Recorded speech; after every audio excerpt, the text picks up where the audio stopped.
Alan Harrison, and today I will be giving you my professional learning presentation for EDS 8845. Presentation is specifically over differentiation in practice, lessons from a case study. So during this presentation, I will be sharing my insights from my interactive case study on differentiated instruction within my high school physics classroom and connecting those findings to the TEKS Standard 4. Let's begin.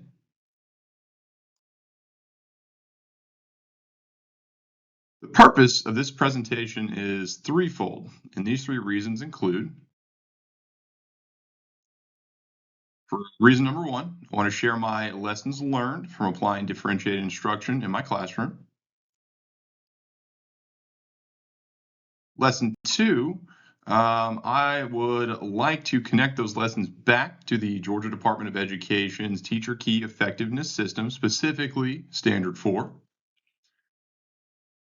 And really, reason number three includes highlighting the actionable strategies that I used in my classroom to promote equity, accessibility, while maintaining academic rigor.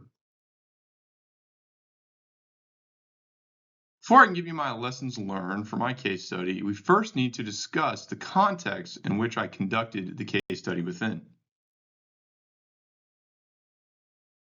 We must discuss who was in my classroom, where I teach at, and when did I implement this case study. So for the who portion, the case study was centered on my 11th grade small group physics classroom with 8 total students. My class was filled with diverse readiness levels, learning preferences, thinking styles, and interests. As you can see, this is my actual table that I had for my classroom this year. This case study was implemented at Grayson High School and Gwinnett County Public Schools. It occurred throughout the entire semester this fall of 2025. The last required context that I need to provide you with is the system variables that are at play.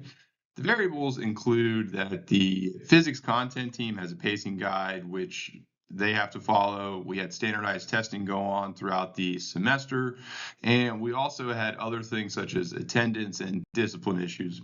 And really the issues that I tried to mitigate as best as I could, but with attendance and discipline, those are extremely unpredictable, and you just never know when it's going to happen. But you have to try to mitigate as best as possible.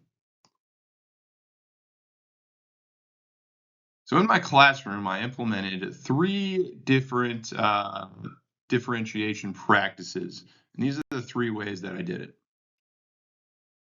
So for one, I used product differentiation, and I gave my students multiple options to demonstrate mastery. This ranged from video demonstrations to creative and/or physical projects. Secondly, I used process differentiation throughout flexible grouping when I was conducting labs. The groups came with rotating roles for students, which really pushed the accountability and the collaboration portion. Third, I used equity-focused practices that ensured struggling students had scaffolds while advanced students had enrichment opportunities. So in summary, the above table shows how I implemented differentiation in the content, process, product, and environment in my classroom. I used scaffolding and extensions which supported my content, flexible grouping structures for my lab processes, and multimodal ways of product choice, which allowed students their own choice in how they demonstrated their mastery.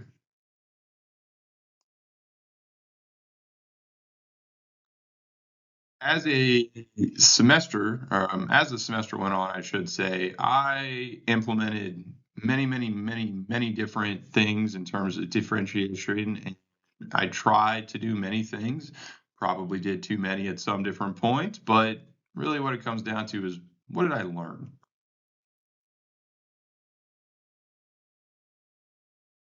So product differentiation, it did increase engagement, but it made feedback extremely challenging, especially the way that I did it. And without any kind of streamlined rubrics, it made portions of giving students feedback extremely hard and timely on my end. My flexible groupings, it did improve my collaborations, especially during those lab days. But the role rotation during those labs, it needs to have a clear set of expectations and protocols because students became very comfortable in their role of choice and they didn't really want to try any other of the other potential roles, essentially. So my equity focused scaffolding and enrichment practices, they did balance the academic rigor and accessibility, but it does demand and require very intentional planning for this to be a sustainable practice. Lastly, one of my key takeaways from this case study is that due to my lack of intentional planning, I identified that differentiation is really most effective when it's really embedded into your unit planning rather than sporadically sprinkled in or even improvised. So I want to go ahead and now kind of move forward and let's connect what I learned throughout my case study to TEKS Standard 4. So really TEKS Standard 4 emphasizes varied instructional strategies to meet the diverse needs of all students. And so my case study highlighted the need for intentional planning of my content, process, product, and environment, but it also highlighted the need for structures that did balance student choice and accountability. Other things that I could tie to that standard 4 is that there is a requirement to embed those equity-focused scaffolding and really enrichment practices. And really lastly, the need to develop efficient feedback systems for differentiated assignments, and really specifically the ones that they showed mastery on, so the product portion. So, moving on into the actionable solutions of my presentation. So, I'm going to discuss what I can do to address my case study findings.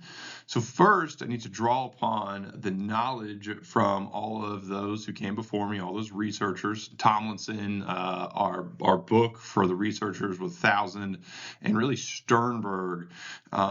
I want to combine what I found in there, with the knowledge from my classroom tested strategies and my research skills with formative data, and I think I can come up with practical solutions for my findings. So here's what I came up with. The practical solutions that I identified for my case study, they include having a streamlined rubric for my product mastery and really my product choice, a clear role rotation protocols for my lab days, really using standards aligned scaffolding and enrichment practices. One of the things I rarely did was share with my PLC on what worked, which I need to do that from now moving forward. And one thing, like I said, my probably biggest takeaway is that implementing intentional planning practices, that's going to be one of the biggest key takeaways for me. So after implementing the various differentiation strategies into my teachings, the impact they made was clear. Students became empowered, confident, and accountable for their learning. They showed improved collaboration across readiness levels, and equity-focused practices ensured that access was not, limited, and really the academic rigor was maintained or even raised at certain points. But overall, differentiation, it strengthened both my student achievement and the overall classroom culture that I had. So in closing, my presentation took us on a journey going through my case study, connected us directly into TEAC Standard 4, and revealed the actionable solutions that I came up for the equity and rigor portions. And really, I just want to leave you with this, as our book does make a reference to it. says that differentiation is a proactive practice, not a reactive one. And so, friends, I leave you with differentiation works, and you need to be implementing it within your classroom practices. So this does wrap up my professional learning presentation today. These are my attached resources. Thank you for listening, and I hope you have a great rest of your day.